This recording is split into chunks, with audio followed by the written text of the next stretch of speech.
Cosmos 2553 పశ్చిమ దేశాల వెన్నులో వణుకు పుట్టిస్తున్న రష్యన్ సీక్రెట్ మిషన్ ఇది. సరిగ్గా యుక్రెయిన్పై దండయాత్రకు కొన్ని రోజుల ముందు మాస్కో ఈ మిషన్ను లాంచ్ చేసింది. ఇప్పుడు యుద్ధం పతాక స్థాయికి చేరుకున్న వేళ ఆ మిషనే అమెరికా సహా పశ్చిమ దేశాల్లో టెర్రర్ పుట్టిస్తోంది. పుతిన్ అంతరిక్షంలో అణ్వాయుధాలను మోహరించేందుకు సిద్ధమవుతున్నారన్న రిపోర్టులు ఆందోళనకు గురిచేస్తున్నాయి. ఇంతకు అసలేంటి కాస్మోస్ 2553 మిషన్? పశ్చిమ దేశాలను ఒక డమ్మీ వార్ హెడ్ ఎందుకింత కలవరపెడుతోంది? పుతిన్ నిజంగానే అంతరిక్షంలో న్యూక్లియర్ విధ్వంసానికి సిద్ధమవుతున్నారా? Watch this. పశ్చిమ దేశాలను భయపెడుతున్న పుతిన్ సీక్రెట్ మిషన్ కాస్మోస్ 2553 పై జో బైడెన్ సర్కార్ సంచలన ఆరోపణలు. యుద్ధానికి ముందే సంధించిన పుతిన్ సీక్రెట్ మిషన్ ఏంటి? అమెరికా రష్యా మధ్య పచ్చగడ్డి వేస్తే భగ్గుమంటుంది. భూమి, నీరు, ఆకాశం ఇలా ప్రతి చోట ఆ రెండు దేశాల మధ్య జరిగే ఆధిపత్య పోరు ఈనాటిది కాదు. అంతరిక్షంలో అయితే దశాబ్దాలుగా ఢీ అంటే ఢీ అంటున్నాయి. యుక్రెయిన్పై మాస్కో దండయాత్ర మొదలైన తర్వాత ఈ వైరం మరింత ముదిరింది. యుద్ధం యుక్రెయిన్తోనే అయినా అందుకు కారణమైన అమెరికాపై ప్రతీకారం తీర్చుకోవాలని రష్యా ప్రెసిడెంట్ చాలా కాలంగా ఎదురుచూస్తున్నారు. సరిగ్గా ఇలాంటి సమయంలోనే 2024 ఫిబ్రవరి నెలలో అమెరికా ఇంటెలిజెన్స్ ప్రపంచానికే షాక్ ఇచ్చే నివేదికను బయటపెట్టింది. అంతరిక్షంలో అణ్వస్త్రాలను మోహరించేందుకు మాస్కో ప్లాన్ చేస్తున్నారనేది ఆ నివేదిక సారాంశం. ఈ మొత్తం ఎపిసోడ్లో షాకింగ్ అంశం, ప్రస్తుత దశలో అంతరిక్ష ఆయుధాన్ని ఢీకొనే వ్యవస్థ తమ వద్ద లేదని అమెరికా ప్రకటించడమే. రష్యా ఆయుధం వల్ల అంతరిక్షంలో కమ్యూనికేషన్, నిఘా వ్యవస్థ ధ్వంసమయ్యే అవకాశాలున్నట్లు రిపోర్టులో తెలిపారు. అయితే అమెరికా ఆరోపణలపై మాస్కో అప్పుడే క్లారిటీ ఇచ్చింది. అంతరిక్షంలో న్యూక్లియర్ వెపన్స్, అణ్వాయుధాల మోహరింపు ఆలోచనే తనకు లేదంది. కట్ చేస్తే మే నెలలో మరో సంచలన ఆరోపణలతో సీన్లోకొచ్చింది అమెరికా.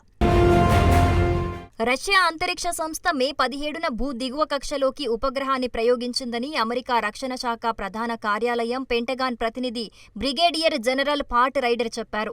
ఇది స్పేస్లో ఉపగ్రహాలను పేల్చేసే సామర్థ్యం కలదని వెల్లడించారు.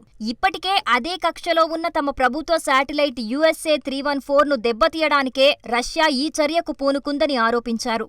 దీనిపై రష్యా నుంచి కౌంటర్ వచ్చింది. ఆ దేశ విదేశాంగ శాఖ అధికార ప్రతినిధి మారియా జకరోవా స్పందించారు. మే 17న సుయాజ్ 2.1B వాహన నౌక ద్వారా కాస్మోస్ 2576 ప్రయోగించిన మాట నిజమేనని, అయితే ఈ ప్రయోగం తమ రక్షణ శాఖ ప్రయోజనాలకే తప్ప మరో ఉద్దేశం లేదన్నారు. అమెరికా శాటిలైట్, రష్యా ప్రయోగించిన శాటిలైట్ ఒకే కక్షలో ఉన్నాయని అంతరిక్ష నిపుణులు చెప్పారు. మరోవైపు యుక్రెయిన్ సైన్యానికి సహకరించే అమెరికా శాటిలైట్లను లక్ష్యంగా చేసుకుని దాడులు చేస్తామని రష్యా అంతకు ముందే వార్నింగ్ ఇచ్చింది. ఈ పరిణామాలన్నీ అంతరిక్షంలో ఆ రెండు దేశాల మధ్య అంతకు మించిన యుద్ధానికి రంగం సిద్ధమవుతుందనే చెబుతున్నాయి. ఇదంతా జరిగి దాదాపు 6 నెలలు పూర్తయ్యాయి. ఇప్పుడు అంతకు మించిన వార్త అమెరికా అనుమానాలను నిజం చేస్తోంది. కాస్మోస్ 2553 పశ్చిమ దేశాలను కలవరపెడుతున్న పుతిన్ మోస్ట్ సీక్రెట్ మిషన్ ఇదే. ప్రస్తుతం డమ్మీ వార్ హెడ్ తో భూకక్ష వెలుపల హద్దుల్లో సంచరిస్తున్న ఈ ఉపగ్రహం సాయంతో మునుముందు క్షిపణులను, అణ్వాయుధాలను ప్రయోగించి శత్రు దేశాలకు చెందిన పలు కీలక ఉపగ్రహాలను నాశనం చేసేందుకు రోదసీలో మాస్కో ఒక ప్లాట్ఫామ్ను అభివృద్ధి చేస్తున్నట్టు భయాందోళనలు వ్యక్తమవుతున్నాయి. అంతరిక్షంలో రష్యా మోహరించే ఆయుధానికి సంబంధించిన విడిభాగాలను ఈ ఉపగ్రహం పరీక్షిస్తున్నట్టు తాము భావిస్తున్నామని, దీనివల్ల ఎదురయ్యే ముప్పును తమ స్పేస్ కమాండ్ నిరంతరం పరిశీలిస్తోందని అమెరికా అధికారులు న్యూయార్క్ టైమ్స్ పత్రికకు తెలిపారు. రష్యా సైనిక బలగాలను యుక్రెయిన్లోకి పంపడానికి కొన్ని రోజుల ముందు అంటే 2022 ఫిబ్రవరిలో రష్యాలోని ప్లెసెట్స్ కాస్మోడ్రోమ్ నుంచి సుయాజ్ 2 రాకెట్ ద్వారా కాస్మోస్ 2553ను నింగిలోకి పంపారు. అనంతరం ఆ ఉపగ్రహం దిగువ భూకక్ష చివరి అంచున భూమికి దాదాపు 2 కిలోమీటర్ల ఎత్తున చేర్చారు. ఆ ప్రాంతమంతా వాన్ అలెన్ బెల్ట్స్ నుంచి వచ్చే రేడియో ధార్మికతతో సంతృప్తమై ఉంటుంది. ఇది ఉపగ్రహ భాగాలను నిర్వీర్యం చేస్తుంది. పనికిరాని శాటిలైట్లను నిశ్శబ్దంగా వాటంతటవే నాశనమయ్యేలా చేసేందుకు దూరంగా ఆ ప్రాంతంలోకి పంపుతారు. దీంతో ఆ ప్రాంతాన్ని శ్మశాన కక్ష అని పిలుస్తున్నారు. ఈ నేపథ్యంలో కాస్మోస్ 2553ను ఆ కక్షలో నిలపటం అమెరికా సైంటిస్టుల్లో అనుమానాలను పెంచుతోంది. అందుకు కారణం భూమికి అతి చేరువలో ఉండే ఆ కక్ష నుంచి భూమి మీద లక్ష్యాలను అణ్వాయుధాలతో ధ్వంసం చేసే ప్రమాదం ఉండటమే. సింపుల్ గా చెప్పాలంటే యుద్ధంలో ఓడిపోయే పరిస్థితి వస్తే యుక్రెయిన్తో పాటు పశ్చిమ దేశాలను టార్గెట్ చేసేందుకు వీలుగానే పుతిన్ సీక్రెట్ మిషన్ను ప్లాన్ చేశారనేది అమెరికా అనుమానం. నిజానికి రోదసీలో తిరిగే శాటిలైట్లు అత్యంత ఖరీదైనవి. మానవ మనుగడకు అవే కీలకం. ఒక్క శాటిలైట్ దెబ్బతిన్నా దానివల్ల కలిగే నష్టం చాలా ఎక్కువగా ఉంటుంది. అందువల్ల రోదసీ యుద్ధం అనే ఆలోచనే అత్యంత ఖరీదైంది. అది జరగకూడదన్నదే ప్రపంచ దేశాల ఆలోచన. కానీ అమెరికా, రష్యా, చైనా తమ శక్తి సామర్థ్యాలతో ఇతర దేశాలపై ఆధిపత్యం చెలాయిస్తున్నాయి. అంతరిక్షంలో శాటిలైట్లను కూల్చేందుకు తాము కూడా సిద్ధమేననే ప్రకటనతో భయపెడుతున్నాయి. ఈ మొత్తం ఎపిసోడ్లో అమెరికా ఆందోళనలు అర్థం లేనివేం కాదు. ఎందుకంటే రష్యా దగ్గర స్పేస్ వార్ కు అవసరమైన వెపన్స్ ఉన్నాయి. అలాంటి వాటిలో ఏ-షాట్స్ ఫస్ట్ ప్లేస్ లో ఉంటుంది. ఏ-షాట్స్ గురించి వివరంగా చెప్పాలంటే యాంటీ శాటిలైట్ ఆయుధాలను ఏ-షాట్స్ గా పిలుస్తారు.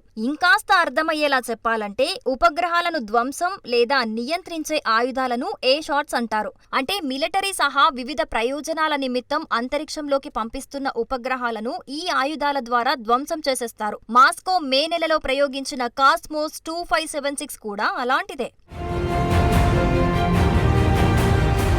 వాస్తవానికి ఏ-షాట్స్ రూపకల్పన ప్రచ్ఛన్న యుద్ధ కాలంలోనే మొగ్గతొడిగింది. 1950లో అప్పటి సోవియట్ యూనియన్ తొలి ఉపగ్రహం స్పుత్నిక్ ను విజయవంతంగా ప్రయోగించగానే అగ్రరాజ్యం అమెరికా ఆందోళన వ్యక్తం చేసింది. అంతరిక్షంలో ఉపగ్రహాల ద్వారా సోవియట్ యూనియన్ అణ్వస్త్రాలను మోహరిస్తుందనే అనుమానంతో అమెరికా తొలి యాంటీ శాటిలైట్ మిసైల్ ను తయారు చేసింది. దాని పేరు బోల్డ్ ఒరాయన్. ఇదో బాలిస్టిక్ క్షిపణి. దీనికి పోటీగా సోవియట్ యూనియన్ కో ఆర్బిటల్స్ పేరుతో ఏ-షాట్స్ ను రూపొందించింది. వీటిని ప్రత్యేకంగా ప్రయోగించాల్సిన అవసరం లేకుండా ఉపగ్రహంతో పాటే కక్షలో తిరుగుతూ ఉంటాయి. అవసరం లేదనుకున్న రోజు దాన్ని పేల్చగానే ఉపగ్రహం కూడా పేలిపోతుంది. మరోవైపు సోవియట్ కో ఆర్బిటల్స్ కు పోటీగా పేలుడు లేకుండా కక్షలో వేగాన్నే ఆయుధంగా చేసుకుని ఉపగ్రహాన్ని పేల్చేసే సరికొత్త ఏ-షాట్స్ ను అమెరికా తెచ్చింది. అప్పటి నుంచి ఇప్పటి వరకు ఉపగ్రహాలను కూల్చే ఆయుధాల్లో సరికొత్త ఆవిష్కరణలు జరుగుతూనే ఉన్నాయి. ఇదిలా ఉంటే 2007లో చైనా, 2019లో భారత్ కూడా సొంతంగా ఏ-షాట్స్ ప్రయోగించే సత్తా సంపాదించుకున్నాయి. 2019లో భూ ఉపరితలానికి 300 కిలోమీటర్ల ఎత్తులో ఉన్న లైవ్ శాటిలైట్ ను విజయవంతంగా కూల్చేయటం ద్వారా అంతరిక్ష యుద్ధం చేయగల సత్తా ఉన్న అమెరికా, రష్యా, చైనాలతో సమానంగా భారత్ నిలిచింది. దీంతో అప్రమత్తమైన అమెరికా భారత్ ని హెచ్చరించింది. యాంటీ శాటిలైట్ ఆయుధాలతో అంతరిక్షంలో గందరగోళం సృష్టించొద్దని అమెరికా అప్పటి తాత్కాలిక రక్షణ మంత్రి పాట్రిక్ షనాహన్ హెచ్చరించారు. ఆ హెచ్చరికలను భారత్ తిప్పికొట్టింది. ఇక 2 రకాలుగా ఏ-షాట్స్ ను ఉపయోగించి శాటిలైట్లను ధ్వంసం చేస్తారు. మొదటిది కక్షలో ఉన్న ఉపగ్రహాలను డ్రోన్లు, బాలిస్టిక్ క్షిపణులు, ఇతర పేలుడు పదార్థాలతో భౌతికంగా ఢీకొట్టించి పేల్చడమైతే, రెండోది సైబర్ అటాక్ ద్వారా శాటిలైట్ ను పనిచేయనివ్వకుండా చేయటం. అంటే సదరు శాటిలైట్ ఫ్రీక్వెన్సీలను ఆపేయటం లాంటిదన్నమాట. ఇది భూమి నుంచి కూడా చేయొచ్చు. కానీ అమెరికా మాత్రం అణ్వాయుధాల ద్వారా రష్యా అంతకు మించి ఇంకేదో చేయబోతోందని అనుమానిస్తోంది. ముఖ్యంగా అణ్వస్త్రాలను అంతరిక్షంలో మోహరిస్తే పరిస్థితులు దారుణంగా మారిపోతాయి. రష్యా, అమెరికాల దూకుడు చూస్తే ఈ తరహా ఉపద్రవం ముంచుకురాక తప్పదేమో అన్న సందేహాలే వ్యక్తమవుతున్నాయి.